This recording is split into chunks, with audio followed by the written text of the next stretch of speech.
AWS 2024 here in Las Vegas, Nevada. Welcome back, my friends. Just like to the person to my left, maybe you're right, we are best friends. I am your host, Kyle Dickinson, your friendly senior security solution architect that focuses on threat detection and incident response. That's me. Lovely to see you all again.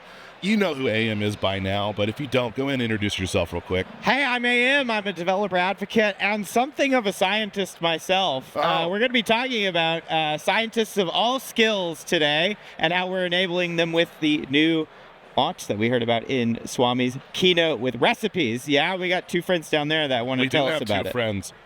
Are they best friends too? I think everybody up on the stage legally are best friends now. Right. We are best friends legally. This hat is a contract. This hat is a contract. All right. Go ahead and introduce yourself. Why are you up here with us? What's so cool about what you launched today? Yeah, definitely. So I'm a software engineer in AWS SageMaker. I'm going to introduce about our SageMaker HyperPod recipes today. Awesome. And just real quick, for those that don't know, what is SageMaker? And I'm sorry, we'll get to you in just a second. Yeah, AWS SageMaker is a machine learning platform on AWS.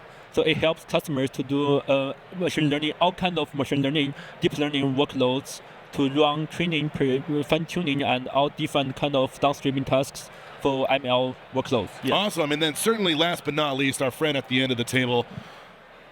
Hey folks, I'm Anirudh. I'm a product manager with the SageMaker HyperPod team. Okay, before we jump in, I gotta jump back in. Chat, hello, hi, how you doing? What are you up to? Anyway, we have a poll for you. We want to give you a question here. Our poll is... Is it a question? Which Amazon SageMaker HyperPod recipes are available? Llama. Which ones? Llama. Don't give the answers. Nextral or all the above. See, I normally just hit all the above because at least there's like a 1 in 4 chance that I'm right. Well, 1 in 4 are not great odds, you know. I was not a good student. Okay, great. I told you this over and over again. We will come back to the poll at the end of our segment to see how you all are answering here. But let's get into... so we just heard about HyperPod, right, Kyle? Yeah, that sounds like open the pod bay door, please. We also heard about some HyperPod earlier with the task governance feature that also launched in Swami's keynote. That sounds important. It was really great. It was super cool. But now it's recipes time to shine. So we're going to be talking about recipes. What kind of stew are we making? Well, yeah, what are we cooking first?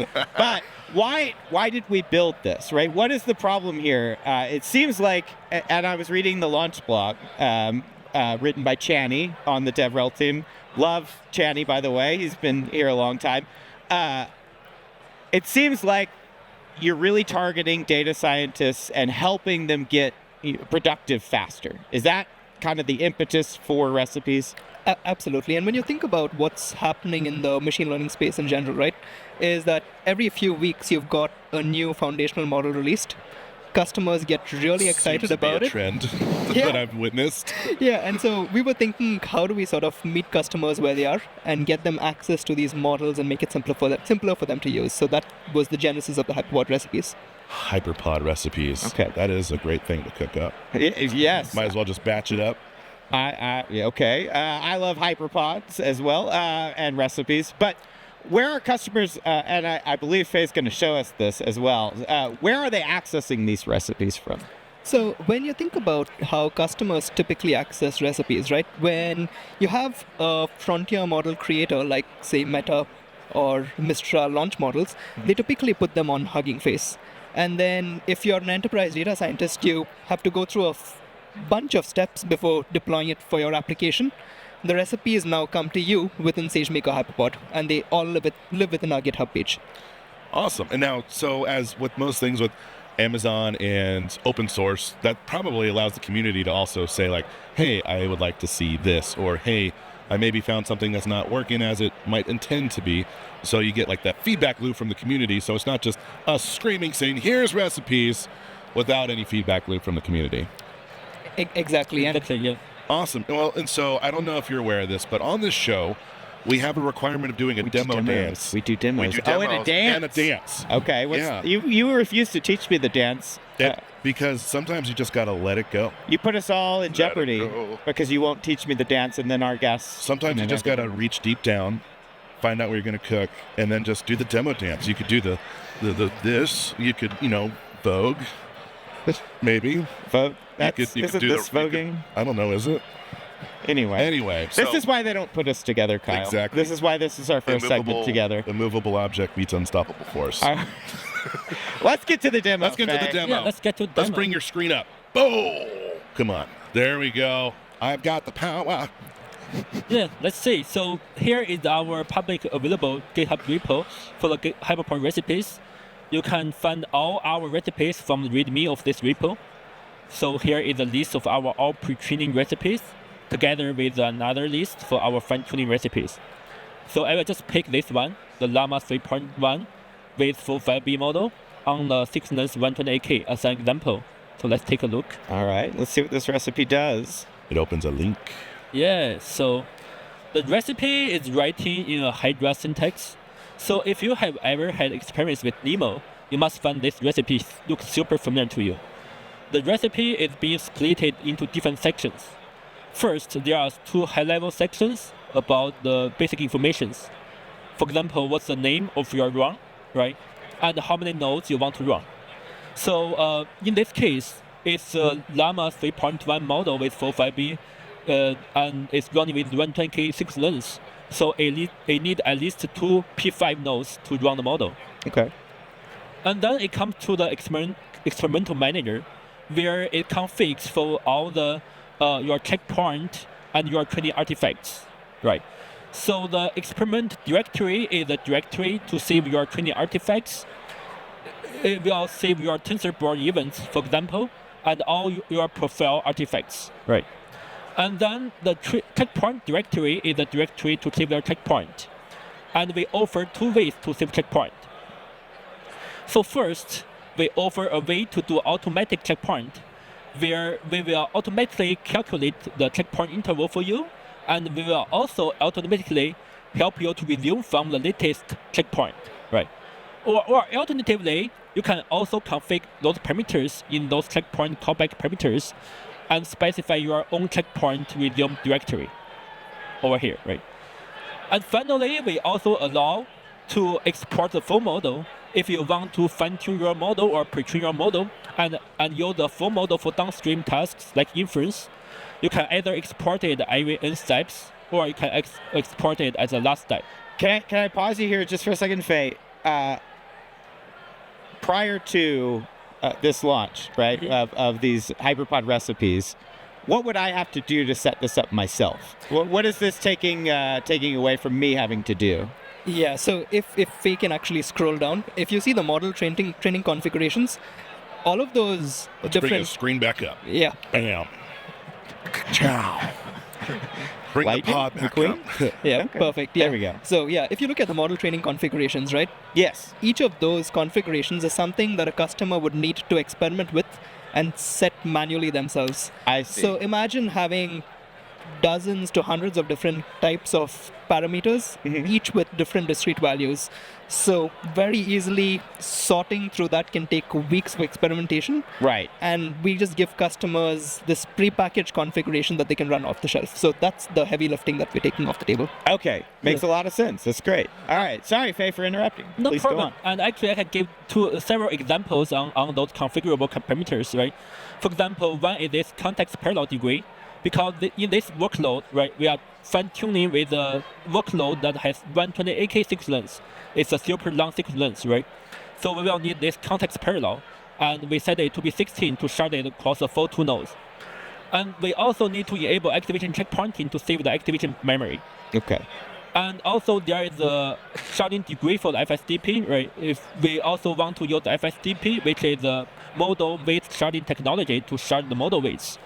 So all those things are configurable, like Anu mentioned, right? So if you want to tune those things, enable different features, it takes a super long time for you just to configure by yourself.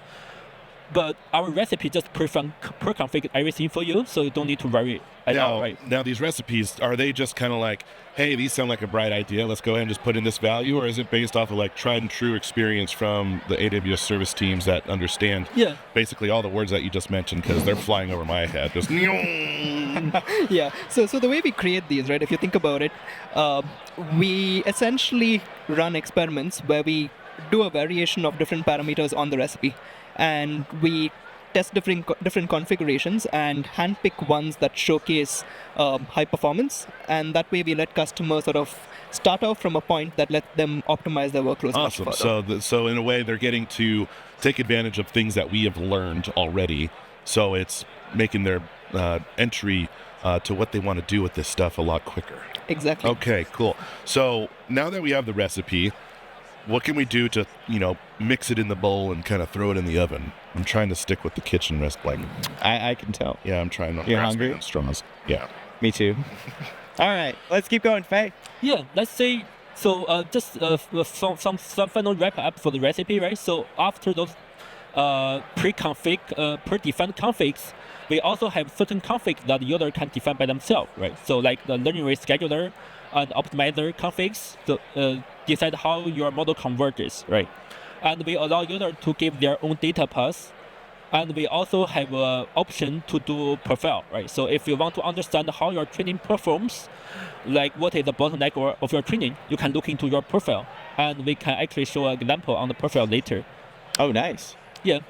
And that is the overview of the recipe, right? Let's talk about how can you actually run this recipe on AWS SageMaker, right? Yeah, let's do that. Let's kick it off. Yeah. So our recipe support to run on AWS SageMaker HyperPod Slurm, HyperPod Kubernetes, and also SageMaker training jobs. So just for this demo purposes, I will just use the Kubernetes, HyperPod Kubernetes as an example. So to run the recipe on the Kubernetes, our recommended way is to use the SageMaker HyperPod CLI, the command line interface. Oh, so there's there's a CLI that came out with this announcement too. So this is released already, so it's publicly available before this release. It's a pretty useful tool that if you want to run any workload on the HyperPod, it's a command line tool, right? Okay. So it offers a lot of useful interfaces. For example, the HyperPod Get cluster, right? Okay. And also the HyperPod Connect cluster to connect to your cluster, and also HyperPod Start Job. So what we will use is this HyperPod Start Job API to launch our recipe. Okay. So let's say a shell script how we launch the recipe. So we are definitely calling this HyperPod Start Job API, and it comes with a recipe config, right? Which I will just put our recipe name here. And you can also use the command line arguments for the HyperPod API. In this case, we just mount a prediction volume into your containers during the Kubernetes job. And in addition, we also allow users to override certain parameters for our recipe. In this case, for demo purpose, running with a very small instance, this J5 instance, right? So I need to just modify a lot of model config so that the model can fit in the instance. So in your real training job, you can modify your data directory, your experimental directory, and everything you want to modify override over there, right? So let's see what happens after I kick off this, right? So here is my terminal, and this launch Kubernetes job is just the shell script I showed. Just kick it off, and you see that it tells what is the final command that launched the job, and what is the submission file that is being created at the job, right? Yes. So, and we can use native Kubernetes API to just look into the, So we can use the native Kubernetes API to look into your job. So let's say kubectl get pods. Kubectl. Yeah. Oh, wow. So you Now can I see feel like a developer. Yeah, I know. This is something I know about. I know Kubernetes pretty well. Yeah. it's just a native Kubernetes That's API. great. Yeah. I was going to say, what I really appreciate here, Faye, is that you all took, a tool that people are already working with, HyperPod, and you just added in the functionality of deploying recipes direct from it, right? Mm-hmm. So it's meeting people where they're already working. I love that. We had a question from chat. I'm going to try and they're asking about non-network access regulated PCs, working with the HyperPod CLI. I think you can control access to the HyperPod CLI in many different ways. But how are you seeing customers? I'll phrase the question this way: how are you seeing customers running these commands? They're probably not just running them from their laptops. They're, I would imagine, maybe spinning up a SageMaker environment and running them within there. Yeah, so the recipes will also be accessible through SageMaker Studio.